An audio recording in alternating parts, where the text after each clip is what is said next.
I'm talking about inspiration. When I first thought of even considered the idea of telling a story is because I went to a storytelling show and I saw Archie Arjem Jomjun telling a story. He told a story on the previous show last night, and I remember seeing him and be like, oh, he's amazing. I should tell stories too. And as it always happens, after I saw him, I started to have doubts about it. I started to think like, oh, well, my story is kind of like silly and it's not important. And how many people are gonna listen to my story and say like, I don't care about his immigration story, or he has an accent, I don't understand what he's saying. I started to think all these things, and I started to think maybe I shouldn't be telling stories. Maybe my stories don't matter. And then I was driving my car, and I was listening to the More Radio Hour, and I hear this story about my abuela, about Humboldt Park, about mangoes. It was the one and only Lily B telling a story. So I had the amazing opportunity to have Archie yesterday on my show, on our show, and today, please welcome Lily B, one of the two people that inspired me to tell a story.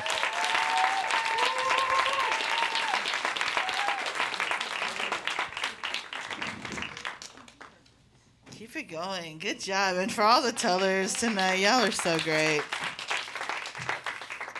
It's funny because I didn't know I was an immigrant. I didn't know I was a part of that story. Pretty much my whole life. I was born and raised on the west side of Chicago, Humboldt Park. And so growing up on the west side of Chicago, Humboldt Park, I was Puerto Rican. So, right, like nobody put me in the category of like your family's Mexican immigrants. I just became another Puerto Rican neighborhood. And and so I didn't really understand immigration for a while, for a long time. Like my family were just Puerto Ricans in my hood. So, and they don't deal with the immigration thing like my parents did, even though they both are immigrants. I come from a long line of chingonas, is what we call ourselves, right? Like if you don't know that, it's badass in Spanish, but badass women, chingonas, right? We're chingonas. And I know that because the story that Nestor mentions is one about my grandma fighting in the street. It's a very famous moth story. I hear from moth people all the time that they use that story to train people on how to tell stories. And I'm like, oh my gosh, my grandma is rolling over somewhere because it's not the most flattering story I have of her because she fought and she in the street. You don't hear stories like that. But that's who we are. The women in my family are the shit. Yeah. I didn't even know patriarchy or misogyny existed because we ran the house. The women ran the house. I step out into the world in my teenagers and I'm like, who are you trying to boss around, sir? Like, this does not fly in my home. Because the women ran the house. Not a man in my house ever said anything. They would just went to work, gave the women the checks, and the women ran everything. So, like, understand that for me, I've embodied this. I'm stepping into what I feel is my doña phase. Like, I'm becoming la doña in my home.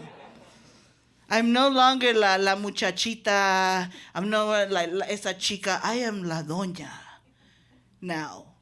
And it's real, y'all, because like my mom just got cancer. She's in remission now, and she just found out 2.5 months. That's how much of a chingona my mom is. Is that like she just found out she had leukemia 2.5 months ago, and now she's in remission because she looked at that doctor when that doctor was like, "You got 50-50 chances," and she's like, "Yeah, 50% is y'all, and 50% is God.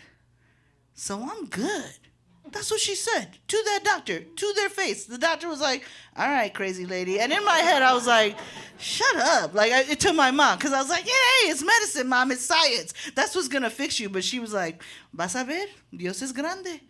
Dios es muy grande. And I know her.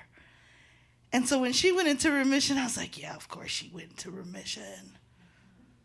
The first story, and this is the story I want to share with y'all, the first story I ever remember hearing about my mother.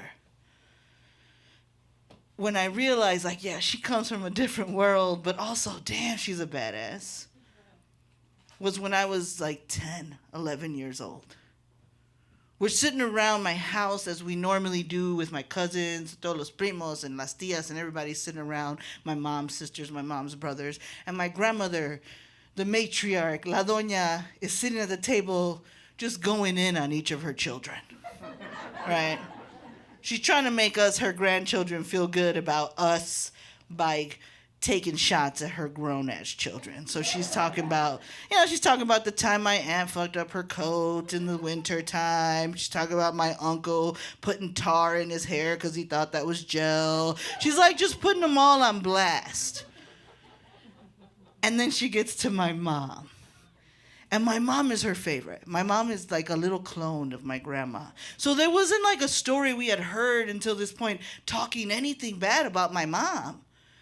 And we were almost like in anticipation of what could Wela possibly say about her favorite child. And so she starts to tell this story. And she says, un día en Coahuila, Acuña, Coahuila, which is where they lived, that she was sitting in her home, just waiting, sent all the kids to the park, all of them, and she was sitting there waiting for them to come back. So she was doing her housework, whatever. Y que viene una vecina, right? The neighbor comes over, and the neighbor is just like, Doña María, necesitas ir al parque. You have to go to the park. Tu hija, go get your daughter. And in my grandma's head, it's not Anna. There's no way it's going to be Anna. Pinche Alma y Dolores. That's who it is. It's one of those two, Alma y Dolores. So she gets her, she heads over to the park, and she's, estas cabronas, right? Vamos a ver. And she's walking to the park, and she sees a little crowd in the distance, and in her head, again, Alma o Dolores. It's one of those two. Because mi Anita, couldn't be Anna. And as she gets closer to the crowd over there, she starts hearing a chanting. And the chanting is, Ana, Ana, Ana. And now my abuela is like, pues, ¿qué está haciendo esta cabrona? What is she doing, right? What is this little motherfucker doing?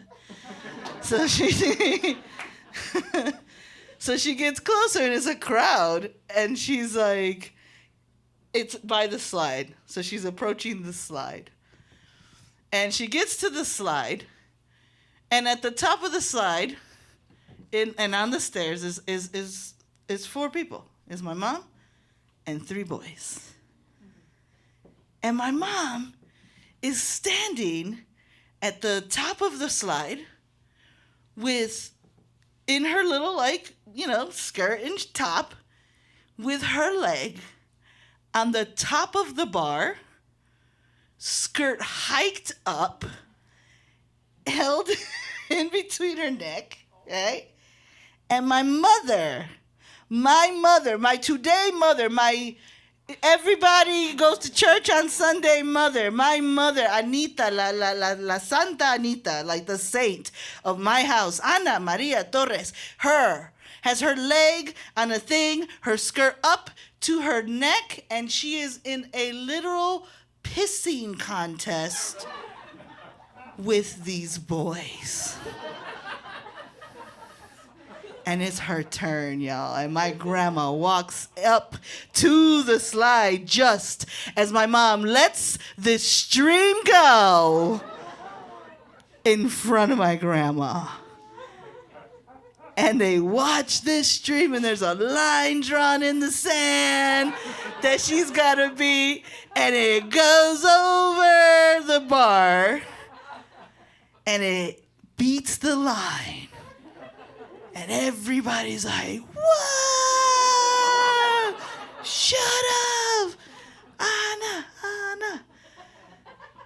And then it quiets, and then you hear, hija de tu chingada madre, que soy yo. You hear, and the people that speak Spanish know that one. They know that one, which is like, hija de tu chingada madre is like, daughter of your fucking mother. Que soy yo, which is me, right? Is what my grandma says. And my mom turns around to see my grandmother having witnessed her win this pissing contest. And my grandmother, when she tells the story, she says, "Que chinga le puse," all the way home, like she just whooped her all the way home. And I don't believe her.